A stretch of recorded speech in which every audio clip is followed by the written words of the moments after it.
I'm Samantha. It was a moment I'll never forget. The day I watched my parents' faces turn ashen as they read the certified letter.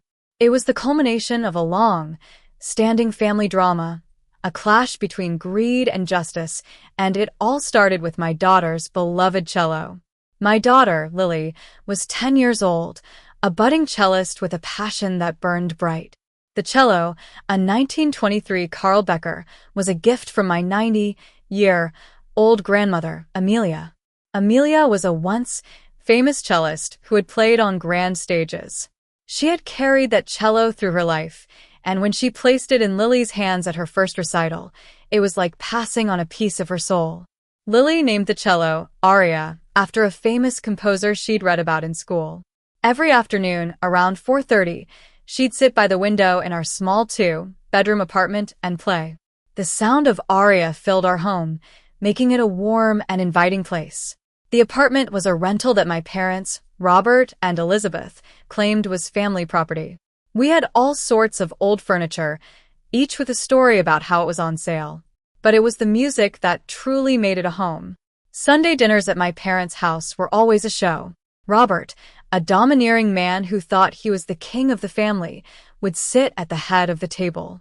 Elizabeth, a manipulative woman who was always trying to please everyone, would serve and smile, making sure she was seen as the perfect hostess. My younger sister, Emily, would show up late with her twin boys, Jake and Tom, who were 7 years old and ran around the house like wild horses. Emily's husband, Ryan, would plop down in the good chair and talk about his sales at the car dealership, as if anyone really cared. Lily, on the other hand, was always given a folding chair in the corner. I'd asked my mother a couple of times for a proper seat, but she'd just say, "We only have 6 seats at the table, Samantha. Don't be difficult." One Sunday, about 3 weeks before everything fell apart, Emily was complaining about the summer. "The boys are going stir crazy. Every house on our street has a pool. It's so embarrassing," she whined. Elizabeth nodded vigorously, as if Emily had described a national crisis. "You're right, dear. The boys need space to play." Robert grunted in agreement. Lily, sitting quietly in her folding chair, said, "Grandpa, my recital is next month. I'm playing the Dvorak piece. More cello." Robert didn't even look up from his plate. "Why don't you try a sport like your cousins?" Lily went silent. I watched her fold her napkin into a small square, a sign that she was holding back her feelings. I changed the subject as I always did, but I should have noticed Emily texting under the table. I caught a glimpse of her screen with the words pool contractor and a big number. I didn't think much of it then, but I would later. The second week of September, I had to fly to San Francisco for work. My law firm was handling a big real estate case, and I was needed on site for 3 days. Lily had a music camp that week, and they provided practice instruments, so Aria would stay home. I locked Lily's door out of habit, protecting the things that mattered. Before I left, my mother called and asked for the spare key. "Just in case there's an emergency," she said with that fake smile of hers. "Don't worry, everything will be just as you left it." Little did I know, those were the last honest words she'd ever say to me. 2 days into my trip, my neighbor, Mrs. Jenkins, casually mentioned that my father had stopped by on Tuesday, saying he was checking the pipes. But he had a dolly with him, which seemed odd for a pipe check. Robert was a retired construction worker, and he could open any lock without a problem. I'd always thought of that as a quirky trait of his, but it quickly turned into a nightmare. I came home on a Thursday, a day before Lily. When I walked into her bedroom, I noticed the lock had been changed. I found the spare key on the kitchen counter and opened the door. The cello case was in its usual corner, but it was wrong. It was too light and leaning at an angle that Aria's weight would never allow.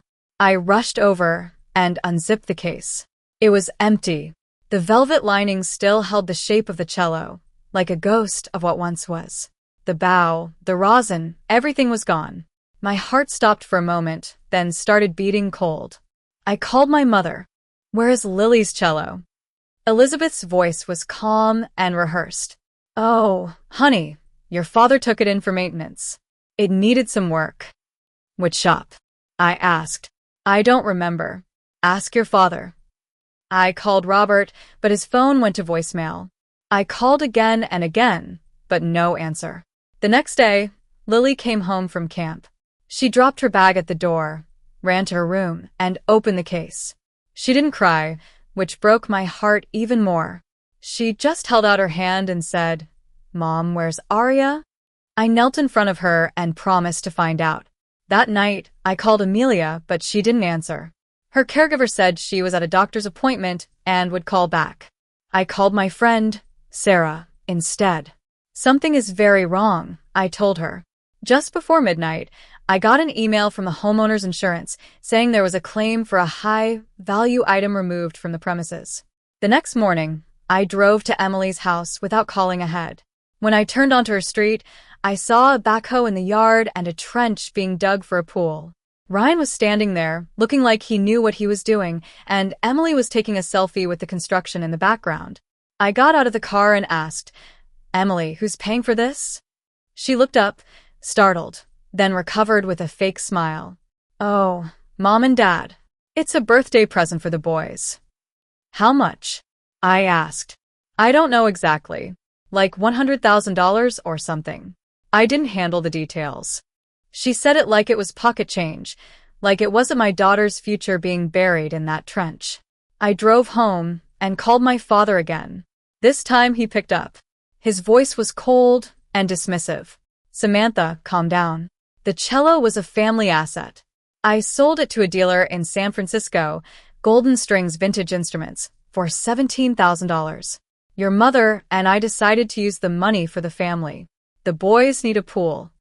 I was furious. That cello was Lily's. Grandma Amelia gave it to her, and there's a notarized gift letter. He paused for a second and said, "Your grandmother is 90 years old.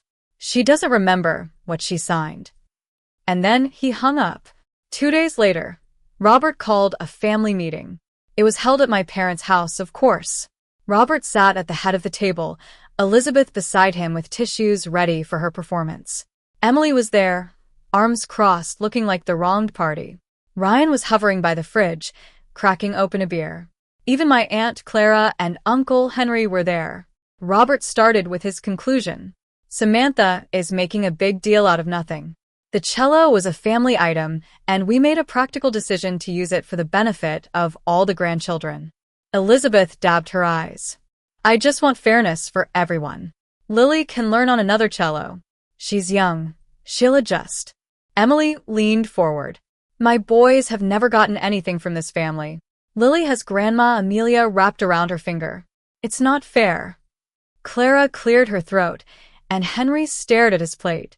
No one looked at me. I let the room go quiet for a few seconds, then said, "That cello was a notarized gift to a minor. This isn't a family decision. It's theft." Robert's face turned red. "You want to talk, lawyers? Fine. But remember who owns the roof over your head, Samantha." I stood up, picked up my jacket, and walked to the door. "I'll remember, and so will you," I said and left. Within 48 hours, I started getting phone calls from my relatives. Elizabeth had been busy spreading her version of the story. They all told me I was being ungrateful and tearing the family apart. No one asked what really happened, and no one asked about Lily. Sarah came over that night. She scrolled through my phone and shook her head. "This isn't a family. It's a dysfunctional group," she said. I laughed, even though it wasn't funny. From Lily's room, I could hear her practicing on a borrowed cello. It sounded nothing like Aria, but she didn't complain. She just kept going. That's when I decided to fight back. I opened my laptop and found the notarized gift letter in my cloud storage. I also found Robert's text confirming the sale, the amount, and the dealer's name. I searched the dealer's website and found Aria listed for $22,000. He'd sold it for $5,000 less than the asking price, just to get the money quickly. I also logged into the old family Gmail account. Robert had never changed the password. In the sent folder, I found the wire transfer confirmation showing that the $17,000 had gone into Robert's personal checking account. And in the inbox, I found an email thread between Elizabeth and Emily. Emily had started it on September 3rd, 2 days before I left for San Francisco. Mom, the cello guy said he can do $17,000. That's enough for the pool and the patio. Tell Dad to do it before Samantha gets back. Elizabeth replied 4 hours later. I'll handle Samantha. She'll get over it. I called Sarah at 6 a.m. I have everything, I said. Emails, texts, transfer records, the dealer listing. What now? Amelia was calling her trust attorney, Mr. Thompson, that morning. Sarah said, Samantha, you've never stood up like this before. I looked down the hallway at Lily's door. No one's ever come for my kid before. Mr. Thompson's office was in a beautiful old building in downtown. Amelia arrived in a limousine, looking every bit the elegant lady. She carried a thick folder of documents. Mr.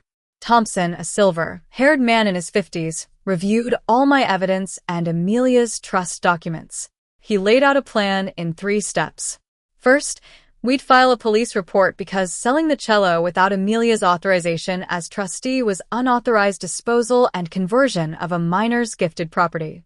Second, we'd send a demand letter via certified mail, giving Robert 14 days to return the full $17,000 to the trust. If he didn't, we'd file a civil suit. Third, Amelia, as the trustee, had the right to revoke Robert's permissive occupancy of the house. He was given a 30-day notice to vacate. I went to the police station and filed a report. The officer, Officer Rodriguez, listened carefully and took notes. He said it was a case of first-degree theft and conversion of a minor's property. I left the station with a case number, feeling a mix of relief and sadness. Robert found out about the police report quickly. He came to my front porch that evening, pounding on the door. You called the police? Your own parents, he shouted. I filed a report. There's a difference, I said through the chain-locked door. He threatened to change the locks on the building and make me and Lily find somewhere else to live. I told him, this house isn't yours, Dad. You've never even looked at the deed. He was speechless for a moment, then said, You're done, Samantha. The next morning, Elizabeth launched a counter-attack on Facebook. She posted a sob story about how I was trying to sue my own parents over a piece of furniture. The comments were full of people taking her side, telling me to show respect. I didn't respond. I just saved the post and all the comments as evidence. Mr. Thompson sent the demand letter and the 30-day notice to vacate via certified mail. I tracked the envelopes online. When they were delivered, I knew the battle was on.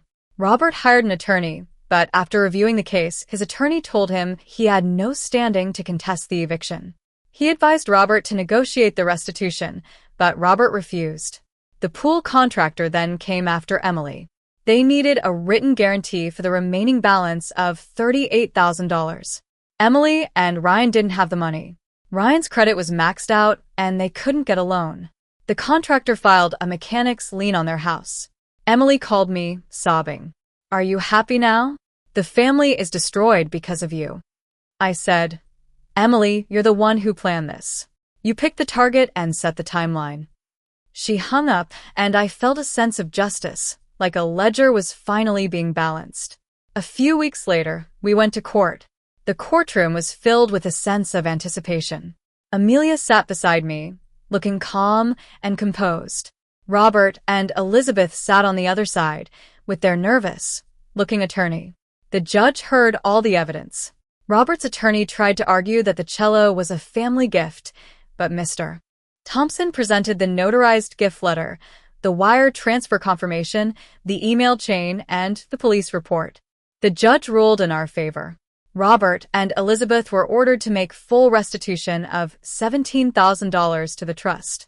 If they couldn't pay in full, a structured repayment plan would be set up, with wage garnishment if payments were not made. They also had 30 days to vacate the house. 30 days later, a moving truck pulled up to my parents' house. I didn't go to watch. It wasn't a victory lap, it was a correction. My relatives stopped calling and texting after Mr. Thompson sent them a 1-page summary of the case. A few weeks after the ruling, Mr. Thompson called and said, It's done. You can come pick her up.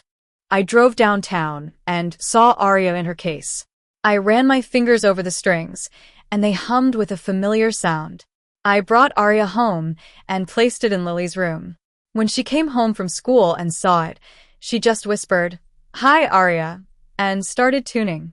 That evening, after Lily was asleep, I sent an email to Robert, Elizabeth, and Emily.